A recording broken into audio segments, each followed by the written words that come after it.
Mr. Trump's trip comes 8 days before Michigan's high-profile primary. But polls show voters are not sold on his handling of the economy, and it may cost Republicans control of Congress. For more, let's bring in political strategist Justin Wallin. He's the CEO of J. Wallin Opinion Research and Democratic strategist with several presidential campaigns under his belt, Joe Caiazzo. Gentlemen, good morning. Good morning. Good morning. The president's economic message has not been landing with voters. In a new CBS YouGov poll, 58% say President Trump's policies have made them worse off financially. Justin, should the president change up his messaging?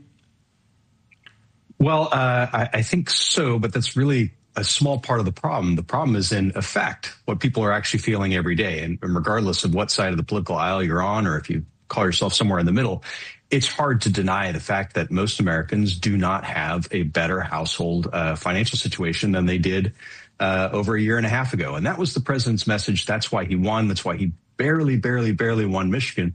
And the polling right now, if you look at the general election polling, is right in that same space, statistically insignificant. The potential contenders are tied with Rogers. It's a very precarious position for the president. It's going to be a hard message to drive home.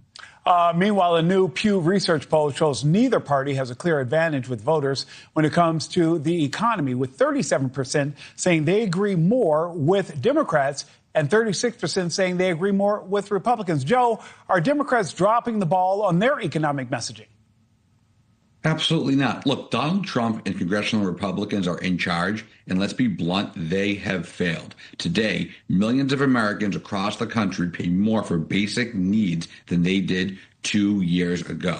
Donald Trump won on the message of addressing the affordability crisis, and it has only gotten worse. Meanwhile, as I said, they remain in complete control of both chambers of Congress and have done nothing to address this crisis. Oh, Joe, you also know that there's been much criticism of the candidates that Democrats are putting forward who have the DSA label attached to them. Should this be a concern as the president has to Michigan?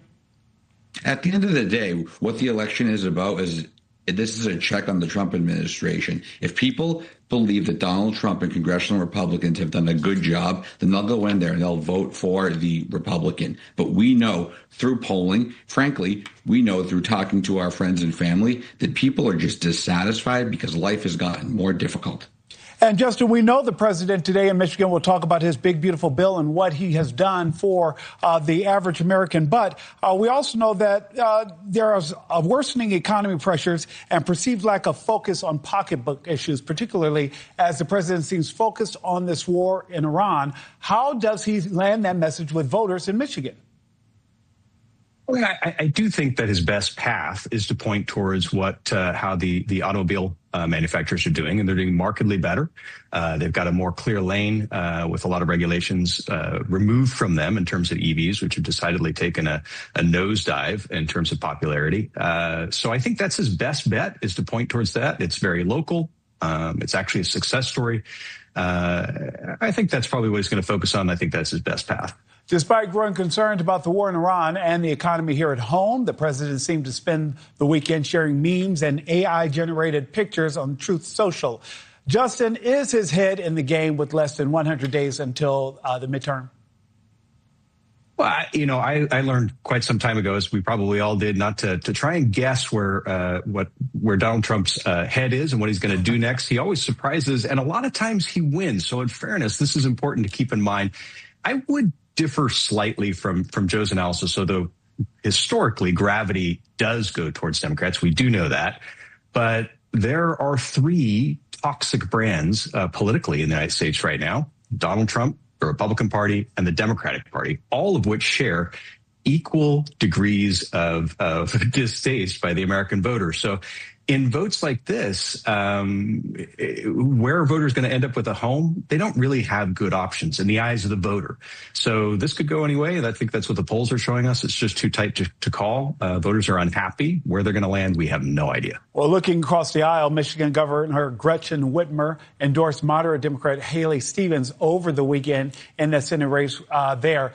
Joe, I have to ask you, early voting and voting by mail both underway in Michigan. Will Whitmer's endorsement help swing that race? I've got to imagine. Look, she's an incredibly popular governor, and I think what you're seeing happening in Michigan now is you're seeing both competing views of the Democratic Party, and these different wings have a different vision of what the country should be, and the policies that we should push. The one major unifying fact is that we've got to defeat Mike Rogers, and we've got to try to win back the Senate to serve as a check on a reckless Donald Trump.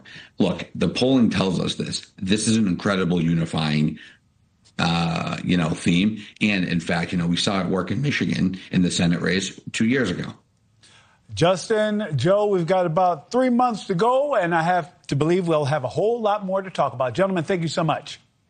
Have a great day.